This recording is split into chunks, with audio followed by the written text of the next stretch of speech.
I'm grateful you're all here for the Connecting Juice, another episode of some energy, effort, and connection. So one thing I do, if this is your first time here, thank you for coming. If it's your return time here, thank you for coming back. Put anything in the chat that is additive.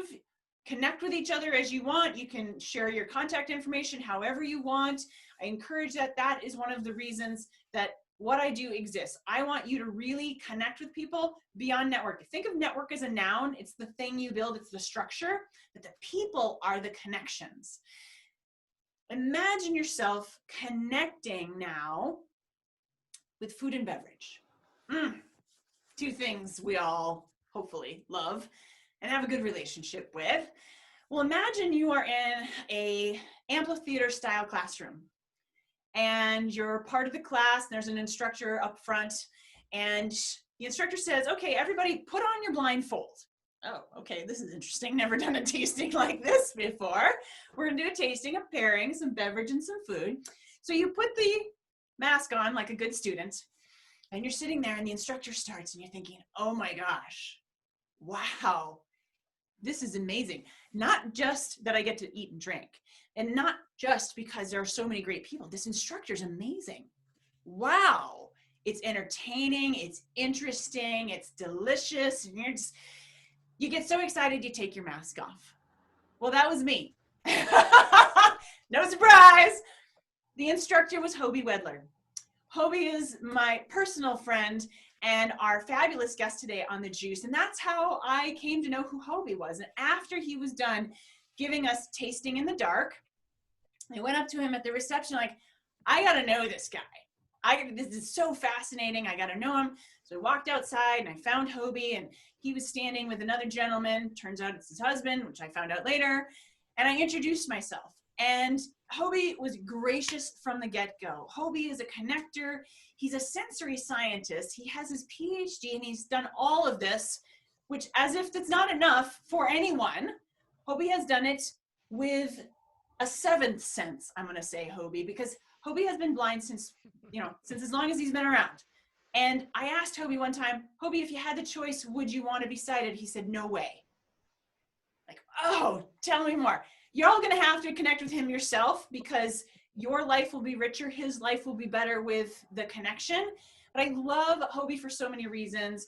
He's a go-getter. He's a change maker. He's a scientist. And he's our guest today on The Juice. Hoby, love you, man. So glad you're here. Thanks for making time. Ginger, the feeling is completely mutual. I am so happy to be here. It's such an honor.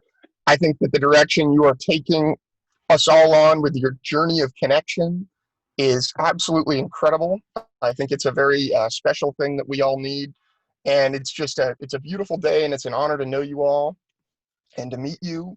And it's really, really quite an exciting opportunity. And you know what I think we all can be grateful for? The pandemic has been really hard, but I really think that the opportunities that we all have to meet and connect and reconnect with maybe people who we haven't connected with in a long time are so important and so valuable to all of our success and all of our livelihood. And that's why I'm so glad to be here with all of you today. Excellent. Thanks, Hoby. Larry, would you please put Hoby's web chat to its Sense Point, SENS. Actually, we're going to use a different one. This is going to be, I just launched a week ago, hobywedler.com. Oh, I love it. Excellent. So if you want to connect with Hoby. Go ahead. HOBYWEDLER.com. And would love to meet all of you. There's my emails on there, and just really excited to connect with each and every one of you. Excellent. Hoby, it's Mark. A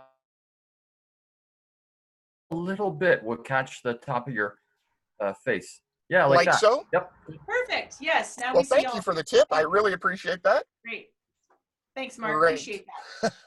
So Hoby is a sensory scientist, and he works with all kinds of really interesting people and entities across the globe, helping them basically, well, Hoby would explain it better, but I'll put it in Ginger's terms. he's basically helping people tap into sensory better in all kinds of ways, shape, and form. Again, have a conversation with Hoby. He can share. He's worked with coffee companies and pasta companies and equipment companies and this and that and the other thing. And it's because Hoby, my first book is in a resource called Ally. If any of you are authors, Mark, you're an author, have your books accessible to people who need a different platform for, quote, reading, look into them. I audio recorded my book because of Hoby's connection to Michael Kinsey. He's a fantastic guy too. So if you want to let your book be accessible to a couple 100,000 more people, then look up Learning Ally. Larry, if you put that in the chat, that'd be fantastic. Hoby connected me with them. Another great connection. So where we want to go today, Hobe, is what the heck does sensory science have to do with connection? Everything is the short answer, spoiler alert. And Hoby, I want you to give us 3 examples of how sensory science helps us connect better with our world. Now, I know that's a really big question, so you can take it anywhere you want. What's the first way of 3 that sensory science helps us connect better? Let me just start out by introducing a little bit of my background. I do have to say that I don't technically have any degree in sensory science. My undergraduate degree and my PhD are actually in computational chemist. But what I am is a sensory literist. I'm a sensory designer. And really what I do in a nutshell is I use my way of perceiving the world with my 4 senses, which I've really trained well, especially my senses of smell and taste. And I use those to understand the world and to help other people understand the world in ways that maybe they didn't see possible. So let's just think about sensory literacy for 1 minute here. Love it. Here's my first example of how sensory literacy really ties in to connection. Let's say I showed you and I said, I think all of you would be able to identify a fence. You've seen enough of these objects that fall between 2 bodies of land and divide them, that you'd be able to say that's a fence. Now, this other word is a really fun one, the color red. You all know this color from childhood, from the time that you were, could barely walk. Your parents would hold things up and say, this is red, So you get to know that color, red, by looking at something and seeing it, and you would be able to tell me that is a red fence. Now let's take this 1 step further and think about how we might smell something on the air, catch a particular smell on the air, but not quite be able to identify what it is. How many times have we been in that position of smelling something and saying, oh my gosh, I know that smell, but I can't quite place it. What is that? That is being literate in your sense of smell. When have you felt something touch your skin and you say, how would I describe that? And it's a bit hard to describe. That is what sensory literacy is all about. And my 3 examples today are all going to stem from this theme of sensory literacy. So really, sensory literacy is being able to take information from all 5 of your senses, process it in your mind, in your frontal and cerebral cortex, and then deliver out to your brain something interesting, something that you gleaned from that information that you took in from any one or any number of your senses. That is when I believe that we are all being sensory literate. Now, here's the first connection to sensory literacy. When we are literate in our sense of hearing, I believe that we're able to do something called listening instead of hearing. When we really listen to people, we are able to truly understand what they are saying, and we're able to help them in a much bigger way and connect with them in a much broader way than we are if we just hear them. So listening instead of hearing helps in your business life. I guarantee it'll help in your personal life and in your personal relationships, romantic or otherwise. if you can really listen to someone and process what they're saying, that will help immensely in our ability to connect and in our ability to make opportunities come to life that we really never knew were possible. So if we're all going to be, which stems from sensory literacy, is listen rather than hear. So if we all can try that in our lives as much as possible, I think we're going to be winning so much more. Hoby, do you have, that's brilliant, of course. And Hoby helped me experience the solar eclipse a couple of years so ago. much fun. What is it, August? Oh, it was so great. You and I have to be talking. Do you I remember? do. You were in Wyoming. We were talking. And you were in Yeah. an area where you actually described to me, Ginger, how it felt when the sun fully eclipsed behind the moon, and you described the and just the visceral combination of the lack of light and significant drop in temperature just gave me chills. It was amazing. Well, and you, brother, you gave me, we had talked before the eclipse happened too. And I think you asked me, because we, everybody was talking about the eclipse, and you asked me, and I asked you, where are you going to be and so forth. And Hoby gave me tremendous insight, which is interesting we use that word, right? Tremendous advice on how to experience it. And so I went and I shared it with the family I was with, my married family, so to speak, and they all tapped into it too. So it was so great. We shut our eyes for a while. We felt the air. We smelled differently. So that was brilliant, Hoby. I love that. That's so fantastic. So listening instead of hearing, help in a bigger way. I like that you said in a bigger way, not a better way. Yeah, because I think every connection, every opportunity to connect is amazing and great. But how can we grow that opportunity? Right. Okay, what's number 2? Keep it coming. Number 2 is really interesting. You gave me a perfect lead into it, so I thank you very much. It's being in tune with our surroundings, okay? When we pull out our phone and we look at Facebook or we look at Twitter, we look at social media, which we all have to do for our careers as we develop content and build our networks, we're connecting with a phone and we're connecting with someone whose picture comes up on the screen in front of us. And I think that's great. But I think that a more profound way to connect is by really sinking in to our surroundings. And what do I mean by this? Human connection is really important. And I'm going to get back to human connection on number 3. Number 2, though, is non-human connection. It can be human connection.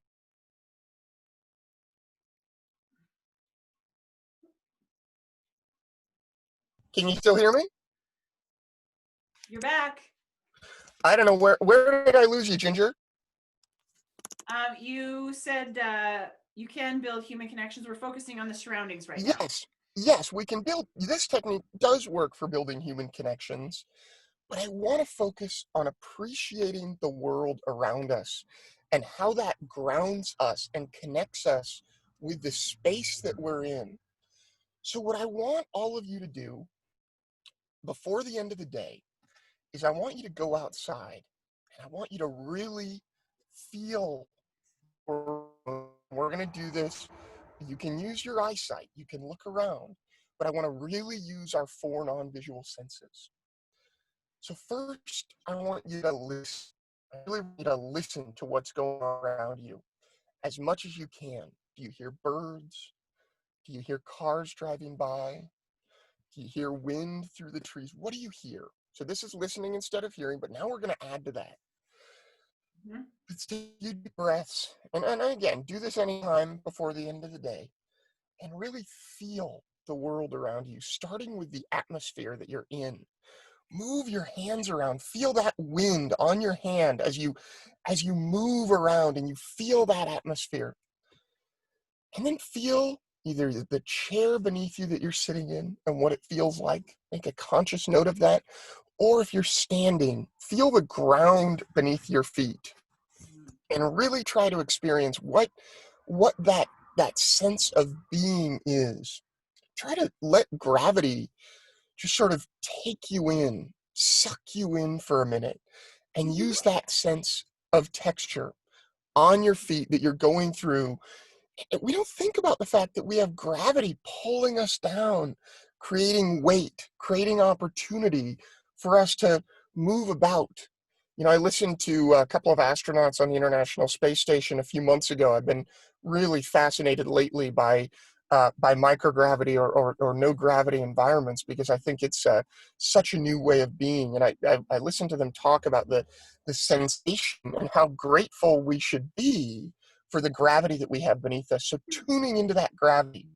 Right now I'm opening this door because I want to smell the outside. I'm gonna turn and step outside here. Why What did do I I think smell? that was coming, Hoby? What do I smell here? Gosh, We'll participate free to get up and go. I am standing out in an area with a lot of redwood trees. I came to a particular spot for this Zoom call in the very southern point of Mendocino County. And what I smell right now is air that is just full of green aromas, full of redwood, evergreen sap. It's rained here recently, so I get a little bit of what we call petrichor, which is that beautiful smell of earth that has just been moistened, that first rain on pavement smell. Yeah. And then there's the aroma of fresh cut grass off in the distance. There's livestock within a few miles away, so there's that beautiful summer aroma of manure. That, Hoby?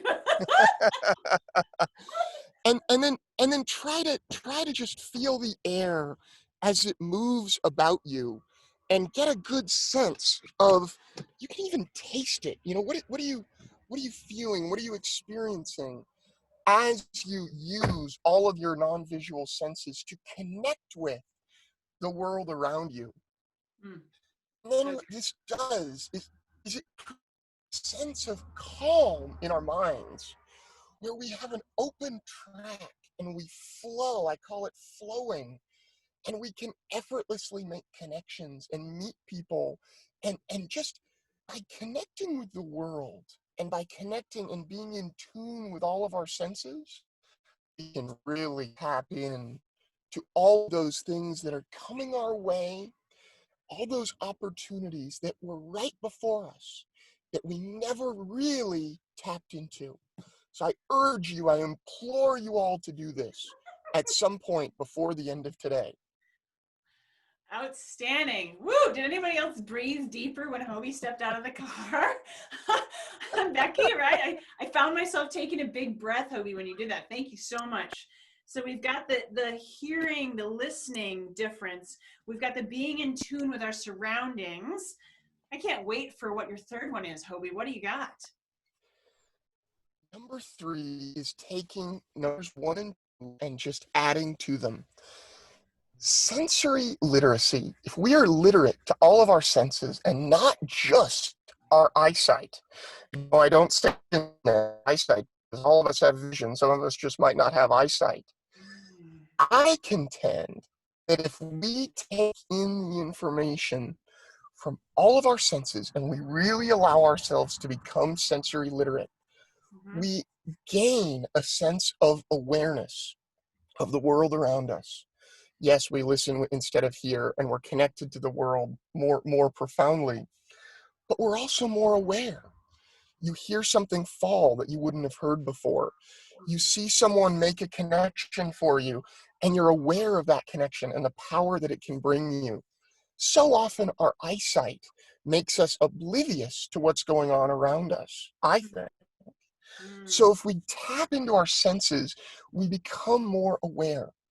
What does awareness do? Well, by being more aware, we become more inclusive and diverse thinkers. And that, to me, is an extraordinarily important part of connecting.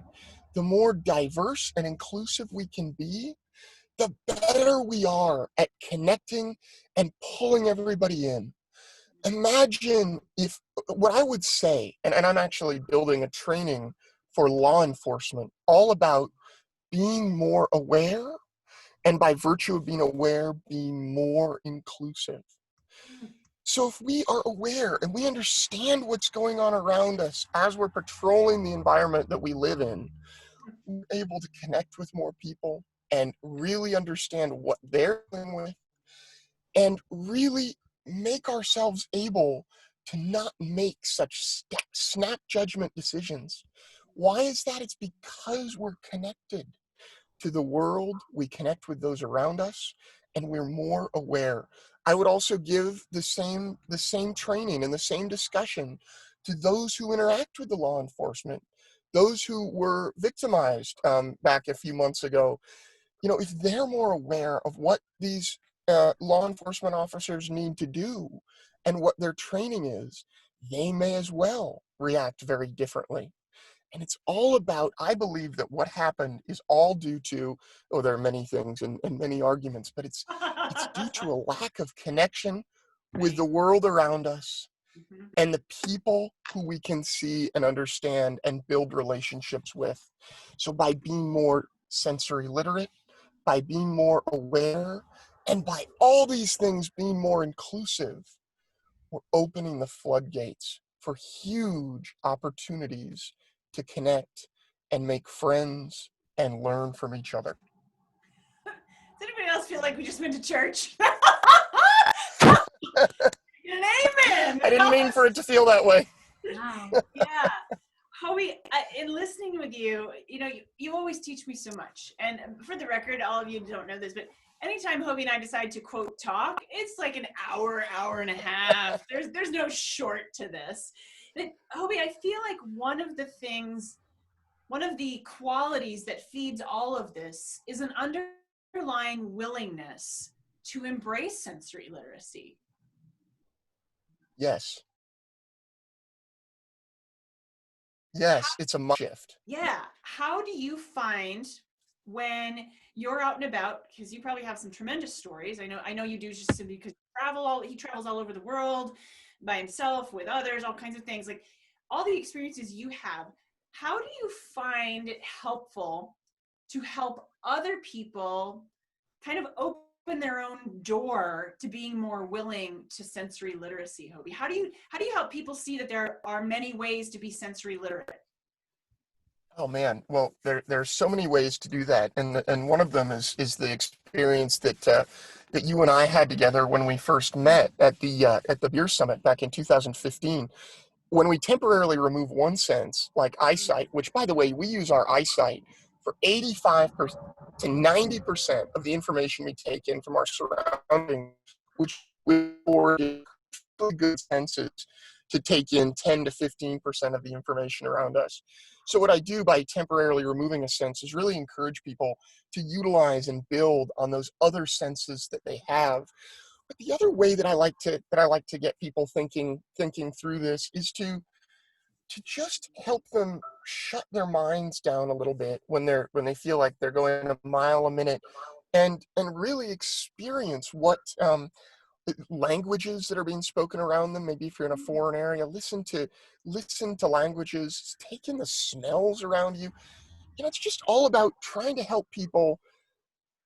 There's so many people that have a really hard time listening in this day and age, and I think that for me, sensory literacy starts with being able to listen. And if we can get people to let their guard down and we can really disarm them, as disarming as we can possibly be, we give them the opportunity to open up those opportunities and those connections, so that they can then start taking in the world a little bit differently. It's all about conversation. It's all about mindset, and it's not that hard to be fully sensory literate. Sure. If you just let your mind go there. Right. Hoby, have you read the book Never Split the Difference by Chris Voss? I have started that book, and it's an absolutely incredible book. I love it. And I don't know if anybody else on the juice today has read or listened to that book. Chris Voss is a former FBI high-level hostage negotiator. So if anybody knows how to Yeah. negotiate, him.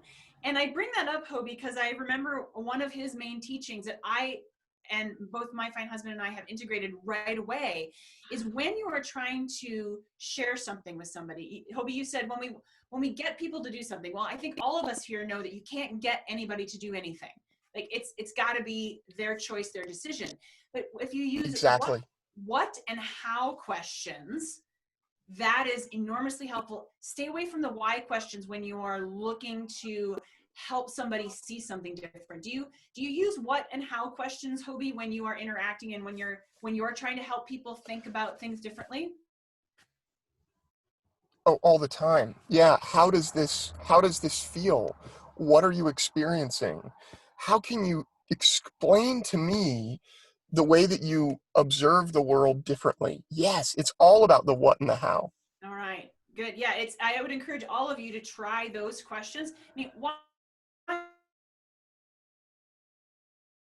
And it's something your purpose and so forth, but why can be a really defensive seeming question if you don't want to answer it. It's why toddlers run around and say why. They're trying to inform their world. Right. Their sensory literacy, right, is just exploding because everything's new. You know, Ginger, there's another commonality that you and I have that that we talked about very early on in our relationship. But so whenever we think we want to use You're gonna but, bust my chops, aren't you? replacing the what's that? You're gonna bust my chops on this one, aren't you? Do it. No, I think it's brilliant. I think whenever you and I talked about it, and you actually taught me this, but it's an amazing, powerful tool when connecting. How much more can we get out of the world when we replace all uses of the word but with and? It's tremendous. It is truly tremendous. You're absolutely right. We invite inclusion, like you said. We invite diversity because and is additive, but is a glass. It's the biggest barrier to thinking and awareness because we've shut it off. Absolutely. Yeah. Absolutely. Who in the room has a question for Hoby today? If you do, simply unmute and go ahead and ask him. We've got a few minutes remaining here on the juice.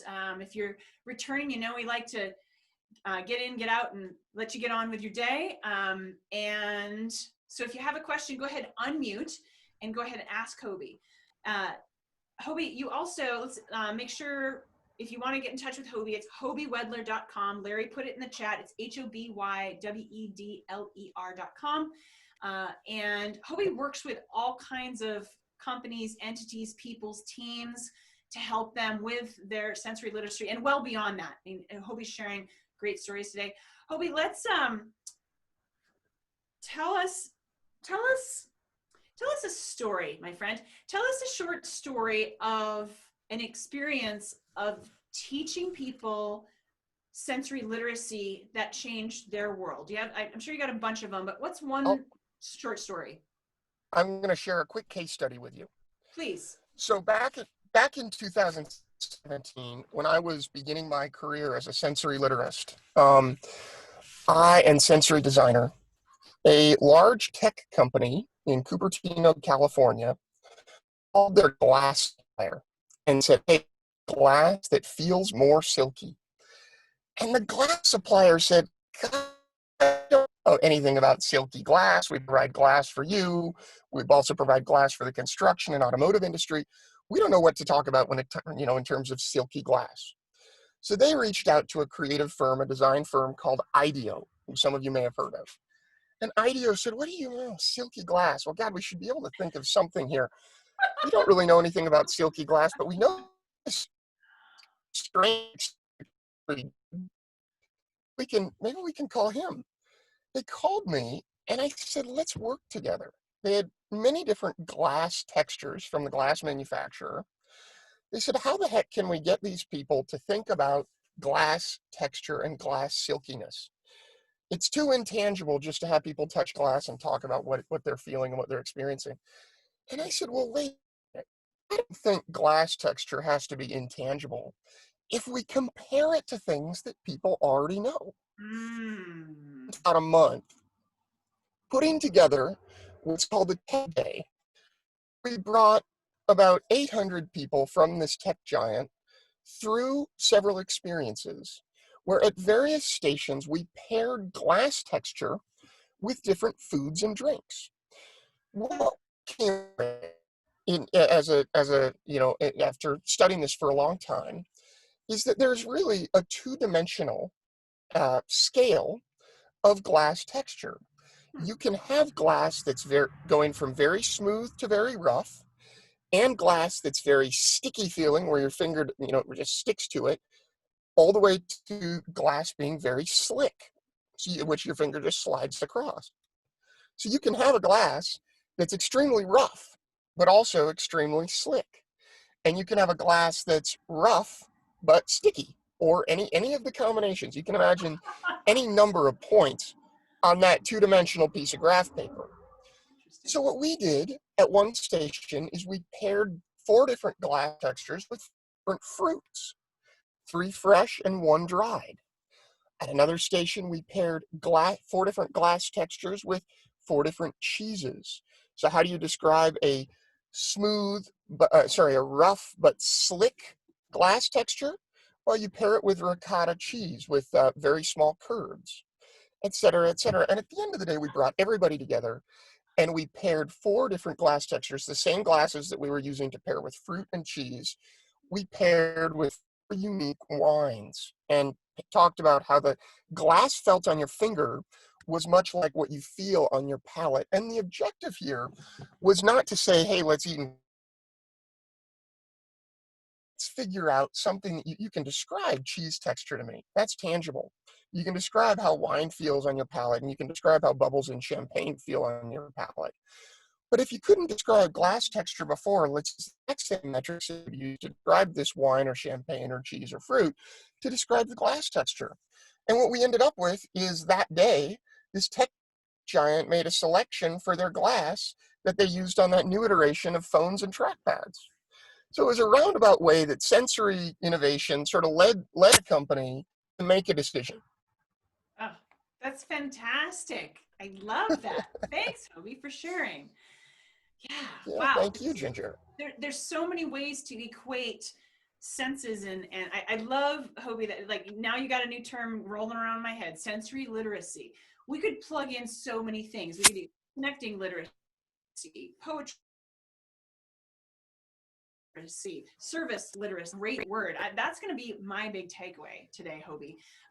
And I would love to hear from the group. We've got about 2 minutes proper, and you're welcome to stay after if you like. Anybody unmute themselves? What's one lesson you've gotten today? What's one nugget that you've gotten from today? Listen instead of hearing. Oh, cool.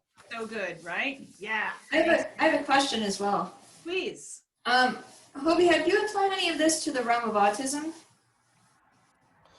I have not, but I'm very interested in doing so if you have a connection there.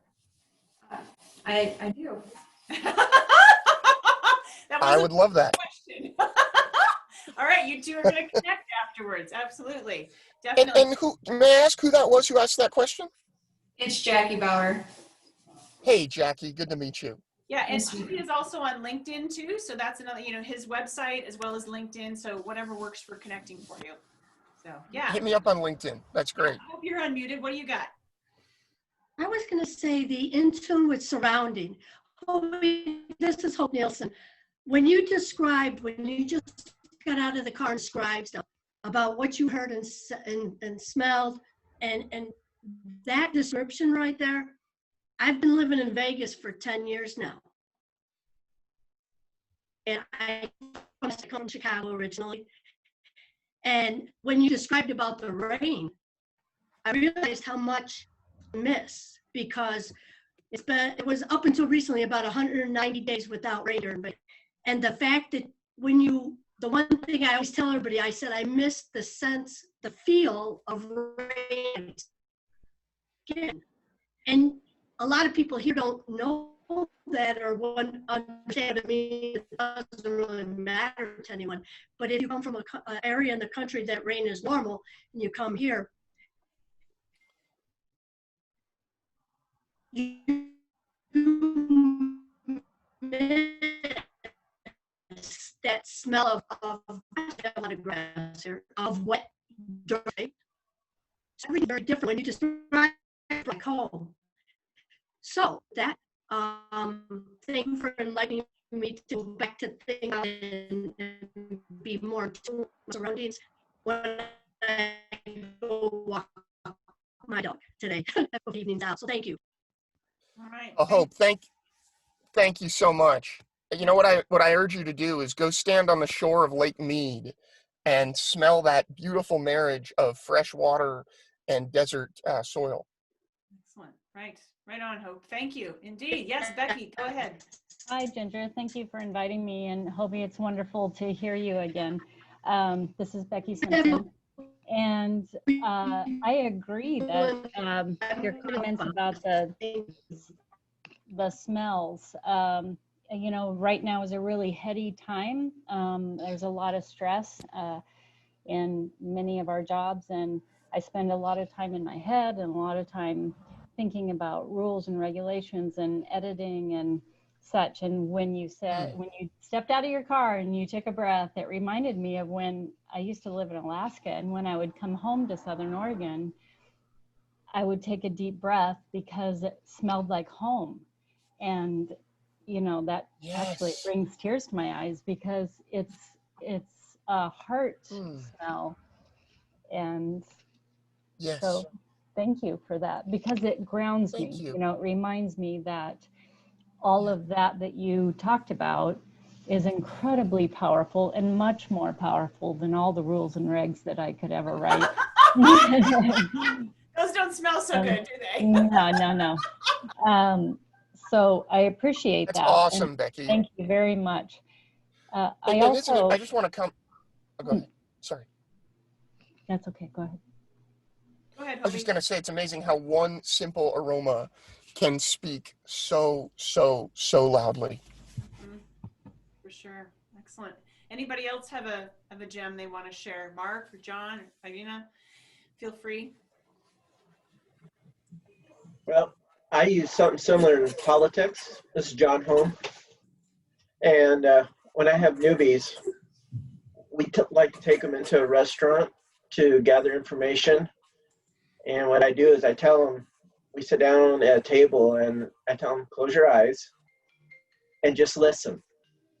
And I want you to write down 10 facts that you hear. Wow. And let's see if five of those facts are different from everybody else's. Ooh. Wow. John, what is your career? I'm a political strategist, and I also ran for Congress recently. Wow. Yeah. That's awesome. That is. Listen for 10 facts. I love it. I'm going to start doing that. Right on, John. Thank you so much for sharing that. Indeed. Well, let's go ahead and wrap this up with a bow.